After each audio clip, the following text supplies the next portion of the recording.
Okay, we're trying this again. Sorry guys, we have this really wicked storm here in Atlanta and power just flicketed.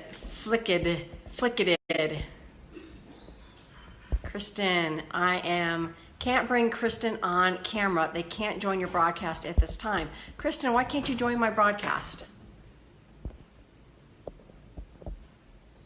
I'm not sure why you can't join my broadcast, Kristen. Oh, this really sucks. Approve. Okay. Now try it. Ah! I was like, I keep pushing the button and it won't let me on. That is awesome. I'm like, yay. I'm sorry we lost some people.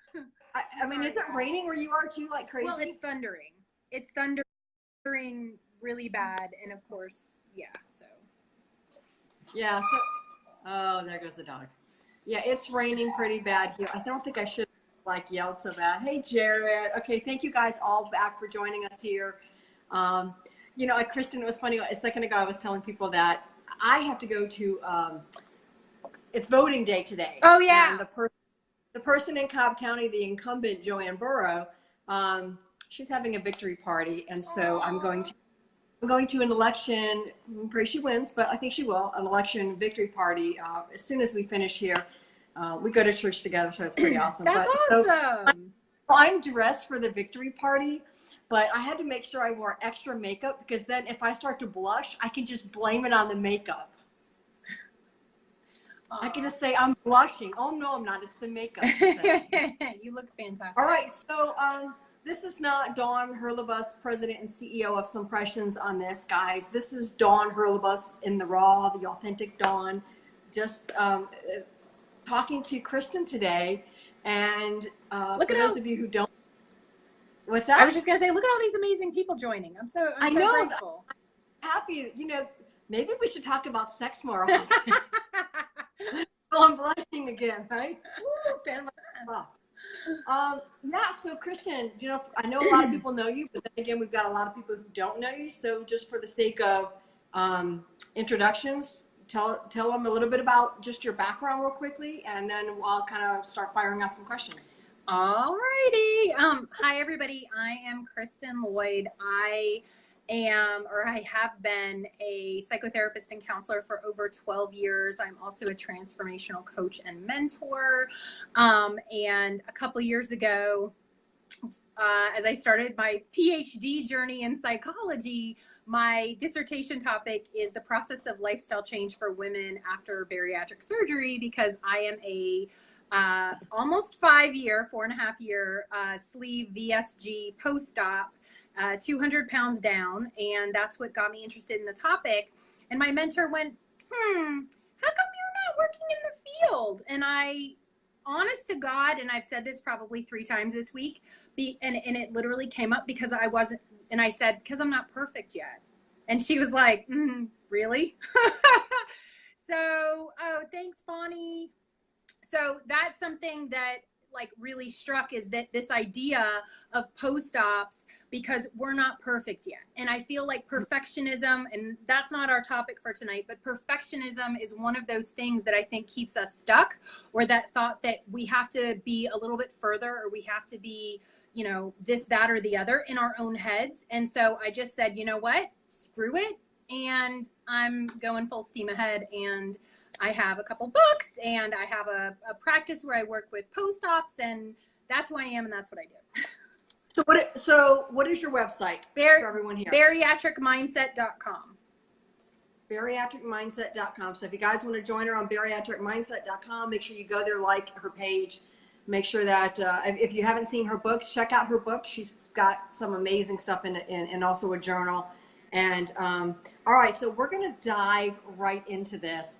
And let me just tell you, I know I'm interviewing her, but I know nothing about this topic. Thank you, Jared. Like maybe just a little bit about this topic. You know, I know you guys are wondering, like, I have 3 kids. Okay, I adopted my children.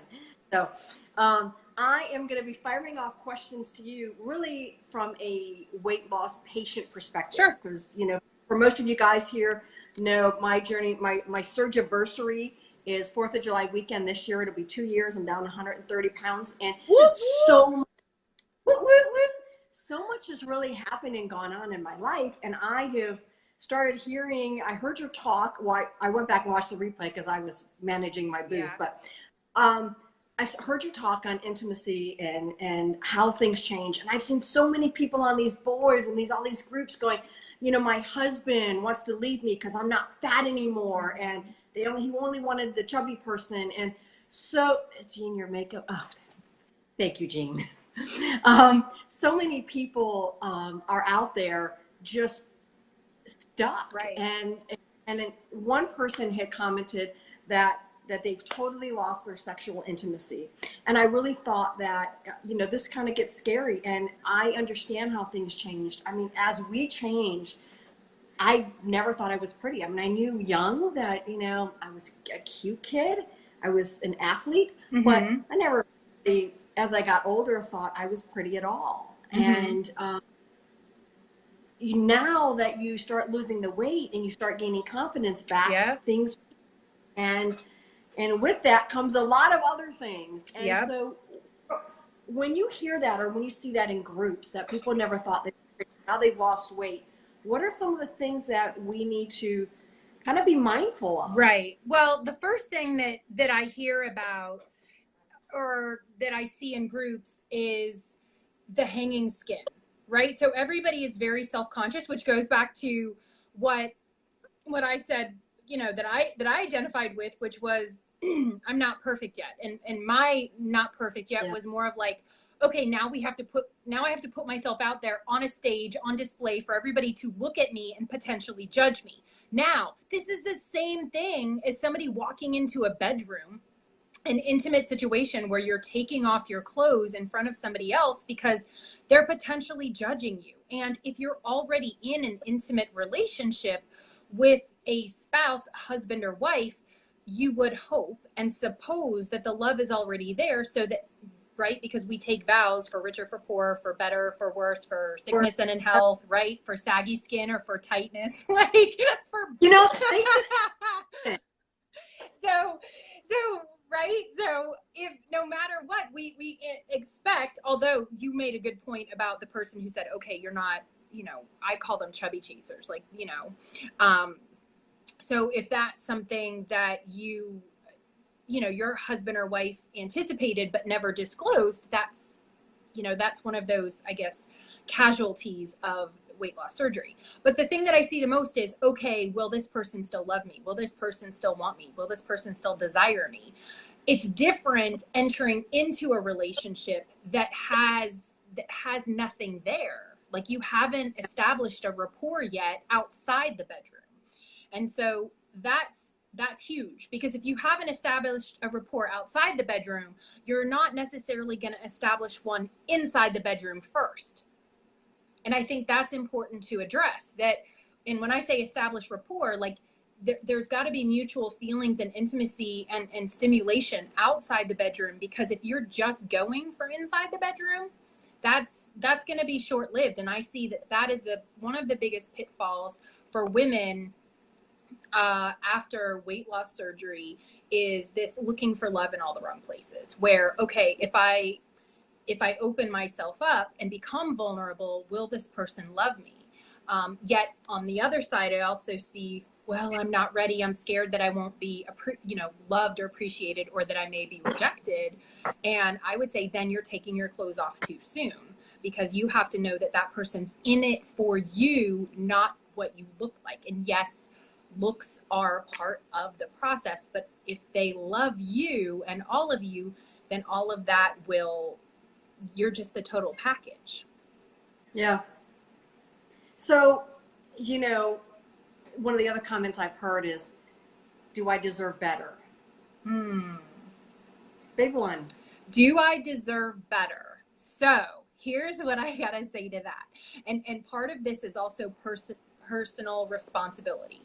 If you're asking yourself, do I deserve better?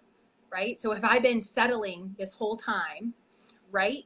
Then Settling settling also, like, mind you, settling before weight loss surgery. That's my point, is that's the key. That's the key, is if you've been settling this whole time, then obviously it's a fear of loss, and now the fear is no longer there. However, that person's been with you, and I'm not saying stay, but that person's been with you for this whole time, and you've been settling. But why didn't you ever work on it before? Right? Or do you, and this is personal thing. This is not coming from a place of judgment. This is coming from a place of questioning. And that's what I do with a lot of my clients and individuals, is question, because people have got to come up with the answers for themselves, right? So the question is, do you feel that you owe that person or that relationship one more chance? Do you believe that you owe that relationship one more chance to try to make it work, or are you done? No, I don't believe in settling. I don't believe in settling. But if someone has gone that whole time, there's something that you saw in that person. And if you flip the switch just because you had weight loss surgery, is that about the relationship, or is it about you and your own ego? Yeah, I think you hit the nail on the head. I think, as people change, they're like, oh, well, somebody else is paying attention to me now. And, I kind of like that, because maybe my spouse isn't paying attention to me. Right. And, so to many people who are not secure in that relationship, it gets very confusing. Very confusing. I think that's where a lot of people then will drift away from their relationships, and, you can't blame it on anybody else. I mean, this is something that we have to deal with, and what is really wrong in our own relationships that we currently have. So, a couple of good points on here is, not settling. They totally agree with it. And validation. Let's talk a little bit about validation and self-esteem, if you would. So there's a couple of things that come up with validation. First of all, we've got to kind of validate ourselves. There's got to be a piece of self-validation where you're able to look in the mirror, whether you're a guy, girl, like, I look good, and own that, right? And really love how we look, despite the skin, like literally despite the skin. Because if we nitpick, like, if you guys decide to have skin surgery, that's coming. I have not had skin surgery. Right. So I haven't either. I have not had skin surgery. So when I look in the mirror, I have hanging skin, but I love myself despite that hanging skin. And at some point in time, I know I'm going to get it removed. However, that skin itself is part of that. It reminds me of that saying, like a tiger, like part of my tiger stripes or whatever. Like, I earned these. Like, I've worked for these. And so for me, they're not shame at all. But for some people, I understand that they may be, because of what they represent. So I have a good friend. I have a great friend, Meredith Eastep. She's lost over 200 and some odd pounds. And I told her, I said, what? I hate my arms. I get it. Part of the reason why I love wear, I hate my arms. And she says, you have to understand, first of all, you have to pick your battles. And then the second thing is those arms of yours remind you of how far you have come in this process. 100%. And, we have to just remind ourselves every day of that. Right. My arms are big. And you know what? I am wearing a sleeveless, which is huge for me, because I hate wearing things that are sleeveless. Aww. To this event today. But you know what? There comes a point where you just have to say, what? This is where I am now. And, 2 years ago, I was 340 pounds and I didn't care what I looked like. And hey, it's okay. So, and then that transfers though into the bedroom. So it transfers into the bedroom. And then the whole validation piece, like, it's also that seeking validation. And one of my, maybe you've heard of this, one of my favorite books that I recommend to couples are The 5 Love Languages. And so it's important to know what your partners or potential partners' love language is, because if their language is not words of affirmation and you're needing words of affirmation, you might need to vocalize. I think another mistake that people make is not expressing what they need, right? Hey, love, I really need to know, how you feel about how I look, because I tend to judge myself. So what is that? That's vulnerability, which requires courage, right? To share what you need. And then on the flip side, putting yourself out there in hopes that your partner will then validate and give you what you need, but not relying solely on their validation for your own self-esteem or self-worth, but also owning it yourself. What are your thoughts on that? Yeah, it's tough. It's tough. There's some good comments in here, and they're going so fast, I can't scroll back. Oh, I can. Okay, so do you want me to scroll? She loves that languages. So.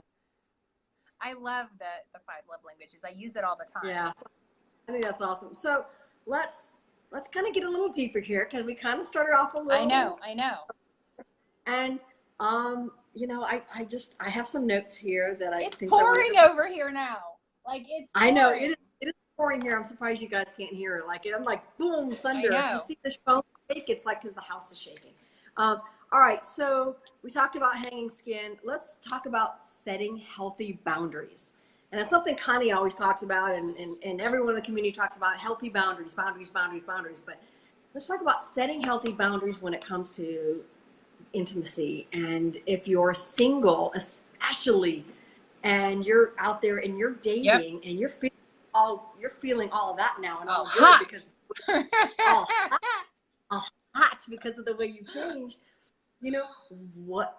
We gotta set some boundaries, because we can't be pimping ourselves out. I agree. And I'm going to tell you, I felt like I was pimping myself at the post office, because I went to go deliver. I posted this like a week ago. I went to go deliver, some shapewear to, send it all out. And some old man was listening to my journey, telling somebody else about how much weight I lost. And he said, "Dang, you look so good. You should be dancing on a pole." And I was like, oh my God, this man did not just oh my gosh.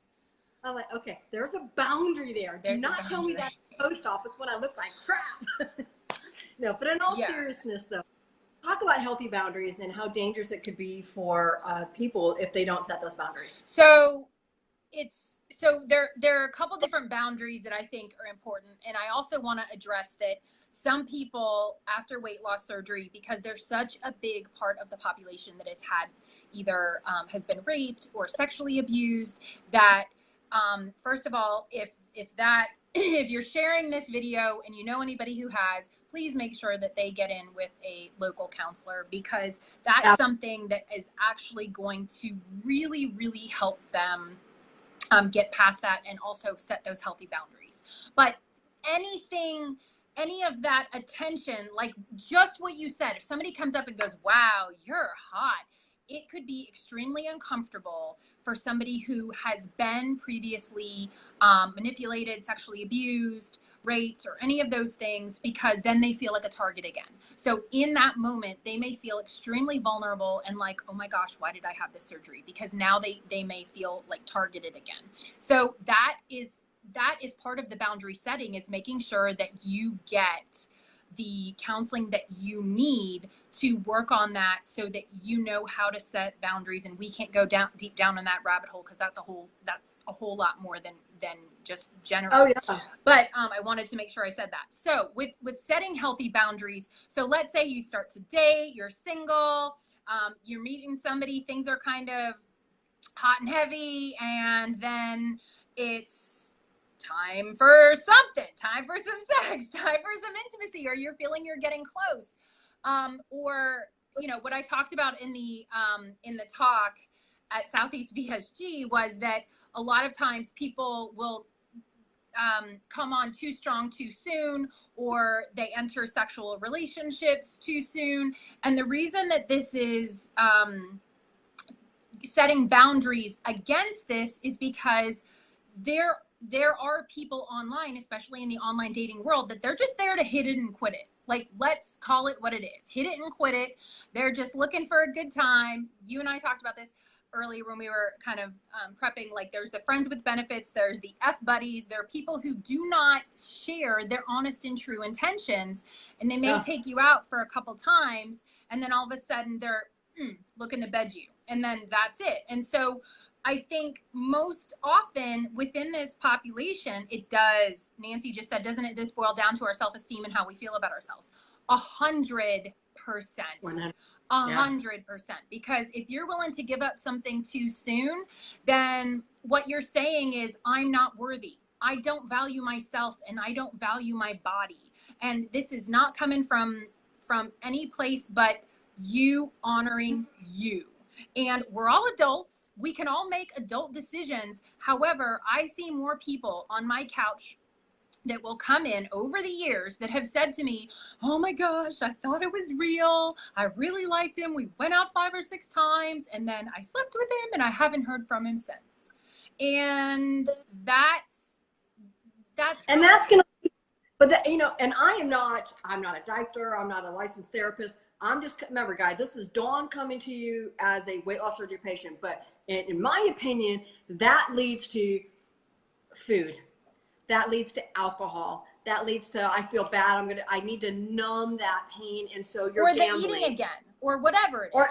Or eating again. Right. So, I mean, that's like transfer addiction. Is it not? Is it like in there? It is. And so it doesn't always lead to that, but what it does is it can, you know, it may or it may not, but it can. And the reason I say that is because what it does is it kind of perpetuates a different cycle. So what happens is you put yourself out there, and the little nugget inside here is, I'm not worthy. So I need you to validate me externally, because I can't validate myself. This is why I think self-validation is important. Like, you know, I look good, I feel good, I am who I am, all of that stuff. Because we have to have this knowing in ourselves so that we don't share something so special and intimate with other people who are not worthy of it. And if we're not okay, but if we're expecting something in return, which is, oh, Terry, we'll get to that. We'll share the book and the workbook. But when you're sharing something intimate, if you're relying on, okay, well, so-and-so is going to like me when, and then they jet, then what happens is that little voice inside your head that once said, well, I wasn't good enough, then guess what gets reinforced? That voice that says, see, I wasn't good enough. And so I think what the core nugget here is that we reinforce whatever the core belief is. Whatever the core belief is. So if the core belief is, I'm not good enough, then we're going to continue to validate that, because you put yourself out there, you have a sexual encounter, that person doesn't call you back, and you're like, oh, well, maybe it was because of my skin, or maybe it was because I wasn't pretty enough, I wasn't X enough, I wasn't Y enough, blah, blah, blah. Yep. And then, so you're finding fault in yourself when you should be saying, that guy was a douche, right? Or he doesn't know what he's missing. But as women, and you know, we go back and we look for fault in ourselves instead of saying, it just didn't work. Especially when the self-esteem and the self-worth is so low that the seeking to be validated is the problem. That is the problem. So it's where we've got to validate ourselves and know, like, I'm worthy, I'm good enough, just as I am. And if I want to enter into a sexual relationship, I'm good, whether that person continues with me or whether they don't. Not to, or hopes that they will love us in return. Thank you, Nancy. Yes, thank you. There's been so many people who have joined us. Guys, we're talking with Kristen and about intimacy after weight loss, and kind of like the do's and the don'ts, and what I'm really kind of coming at it as a patient, looking good. Oh, Rick. Oh, wow, Rick Yoss is on. Okay. So Rick. Dawn is looking good. She looks amazing. Thank you. I should just say thank you and just shut up, right? No, but you're blushing. You're blushing. No, I'm blushing again. Rick and I go back, we go back to the early 90s. That's how far back we go. And up in New Jersey too. So let's talk about, we only have just a few more minutes. We said we would kind of wrap it up about 30 minutes or so, but I certainly think that there is so much we can talk about on this topic that we have not covered. I would love to do a series and just maybe do 2 or 3 more of these, and let's kind of get in a little bit deeper. We're just barely scratching the surface. I think it's an uncomfortable subject for a lot of people. Yeah. And one of the big questions that I think we should share up your video from the Southeast VSG, because Absolutely. that really, share that up. It's dirty, guys. I just want you to know. That's dirty. It's got some key words in there. It's a little dirty, so you will not be able to watch it with kids around, because I dropped some F-bombs, and you're gonna have to wear your headphones. And you talked about some things that were like gonna make me blush a little more. So, I think I can say that. Rihanna has a song or something. It's called like Swalla.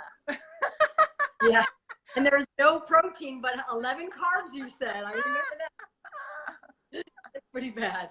So, anyways, we'll share up the video, and if you want to go back in on her side and watch that full video from the Southeast VSG. But Nancy squats. Sorry. Now we're getting dirty. Nancy, you got to practice your squats, baby girl. Wow. All right. So the last one is, I know it's a common question for a lot of people. A lot of people after they've had weight loss surgery want to know how soon after surgery can they become intimate and have sex with their partners. So, right. What's your take on that? I always defer to the surgeon on that, because that's more of a medical question than a psychological question. So I agree. Obviously the medical question or the medical answer is 4 to 6 weeks. I've had clients and colleagues say that, well, I did it in 3 days, or, a week or a couple weeks. And so I think it's a personal choice. You've got to decide when you're ready. I think more than anything, you've got to make sure that you're not going to bust your incision. So, that I think is the most important piece. But of course, if the doctors say 4 to 6 weeks, usually go and see the doctor after the first week or so anyway. And I think that's a good question to ask the doctor. If you're, but I would think that most people on here are far out enough that you've already started having sex. But if for pre-ops, I would say, I don't know, maybe not. Maybe that's why we're on this call. Maybe we're on this call. Maybe we're talking about it. So I would say, 4 to 6 weeks is the medical version. Go with what your gut says. If things are going hot and heavy earlier, by all means, just don't, bust don't bust a stitch, or you'll be back in the doctor's office. You have some splaining to do. Exactly. That's hilarious. All right. Yeah. Last question I have for you. We need to be discerning and actually think about our own emotional self and our needs. Yes. Okay. So last thing I think that is for people who, we talked about folks who were single, for those people who have been in relationships and been in relationships for a long time. And I will shout out my spouse, because our anniversary is coming up June 16th, and we've been together 30 years now. Congratulations. Yay. 30 years is a long time. But you know what? Hey, everyone goes through ups and downs. Everybody does. And so it hasn't been all roses, and I'm not going to sit here and paint a pretty picture. We both have struggled through our relationships, and we've learned a lot. And I think it was so important when you talked about being grounded prior to surgery. We had to be grounded, and that it's just really made a big in my life. Thank you, Nancy. It's made a big difference in my life. But for folks still, though, who have not been intimate, who have been together and been married, 10, 15 years, 20 years even, and they're not intimate, as one person said it, how does Stella get her groove back, basically? Okay. Kind of get back. And then I think we're kind of end on that.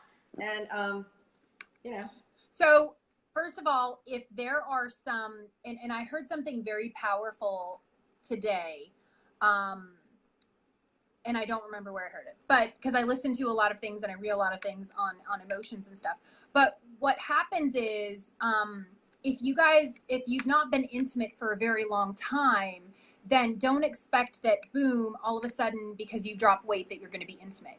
And so when people, because one of the specialties that I have is marriage counseling, and not all the people that I counsel, most of the people that I counsel are not weight loss surgery patients, but they're, people who have kind of lost their way in their marriage, and whether they've been together 1 year, 2 years, 10 years, 20 or 30 years, it's about coming back to center. And so what I usually start with is, have you been appreciating one another?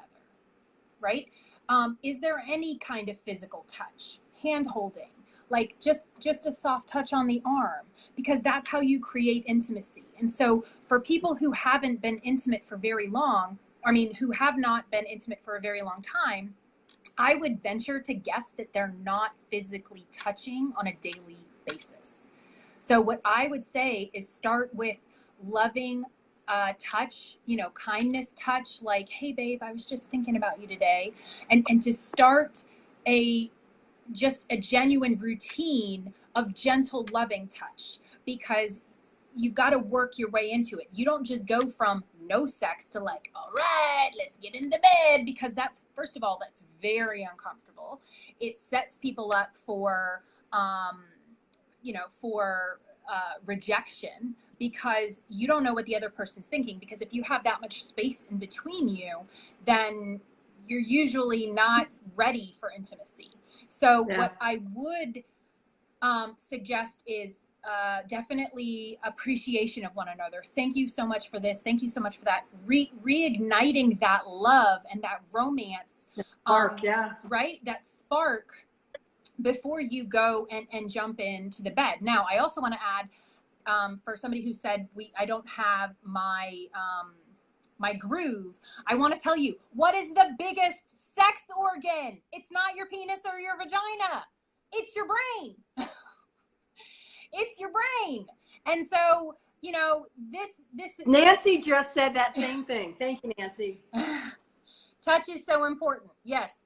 So what I want to say about that is, our brains are like, this is the control box. So if you're saying, I don't have my groove, it's because you're not sexually stimulated. It's not about your sexual organs per se. It's about the brain. So what is it that stimulates you or excites you sexually? But we don't even have to go down the path of sex initially. It's the path of intimacy, of being, what is that intimacy? Because I'm sure that most people who are wanting gratifying sex are wanting that sex that's coming from a loving relationship, not just wham, bam, thank you, ma'am. Right? Yeah. And so how you craft that, how you create that is, again, and I know we have to go, that loving kindness, that touch, that one step at a time, that, you mean so much to me, and all of these things, step by step by step, to where you get to that point, feeling close emotionally. Thank you, Nancy.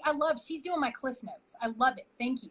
But so that we can grow closer together, because that is what's going to stimulate those sexual feelings, is that, oh yes, I want to be intimate with that person. However, if we've had so much time where there hasn't been sex, I would venture to guess that also we tend to find that the negatives in that person. So what I would do is, for an exercise, for all you guys who are watching, I would say, start writing down what it is that you appreciate about your partner. Start looking at what you, what good you can find in them that day. How can you show them love? If you're looking not for how to receive love, but if you are looking at how to give love to your partner, most oftentimes there's a big difference there. There's a big difference. Huge difference. Because it's like, okay, I'm not feeling it, but what are you doing to show it? What are you doing to show it? It starts with us. It starts with us. And we think it starts with the other person, because I kid you not, people come into my office all the time. He's doing this. She's doing that. They're doing this. They're doing that. And I'm like, guys, you guys got to start initially with you. Like, what is it that you want to see? What is it that you want to receive? Start by giving that. Start by giving the love that you want to receive. Even if it's in the different love language, we can work out the kinks later. But it's literally about starting in, and I always say, start from a place of love. If you put your partner's interests first, I promise you things will shift. Yeah. Well, I know we ran out of time. This is fun. Yeah, I mean, I could just keep talking, but I know we told everybody that we would wrap it up. But I absolutely think we should do another one. If you guys want another video that's going to go a little bit deeper than this, that's probably the bad word to say here. You want another one to go deeper? You want to go deeper? Oops. I think Terry goes, remember the book. Okay, now I got to find a copy of my book. Okay, so flash your book. I was going to say flash your book. You guys remember.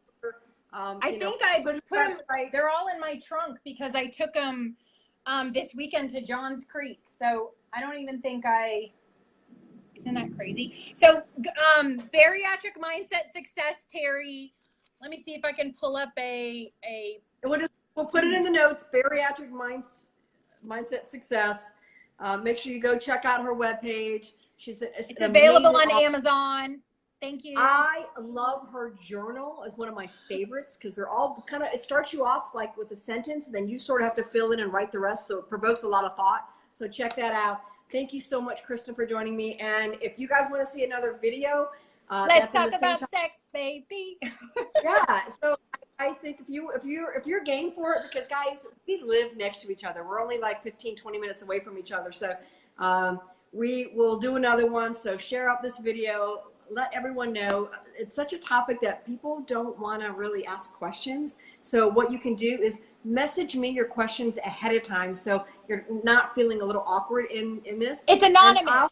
It's anonymous. Yeah, it's anonymous. And I'll fire out those questions. So they're not, like you heard me ask some things today. I never mentioned the people's names. I just fired out some questions. So I'll ask these questions later on and we'll go from there. But gosh, I had so much fun and I'm glad that hopefully we answered some of the folks' questions here. It's a very important topic, as Nancy says, and it's one that is not being addressed out there the way it needs to. And I think we need to talk about it more, especially in all the boards that I see, in the groups that I see. So many people are just willing to dump their husbands after 20, 30 years, and people are willing to dump their wives and vice versa, just because they're going through a difficult time, just because, and you know what, it's not worth it. I mean, why did you fall in love with that person to begin with?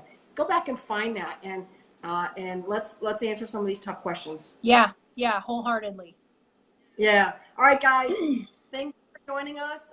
If you're just now catching on, go back and watch the replay, and we will set up another talk very soon. See you guys. Bye.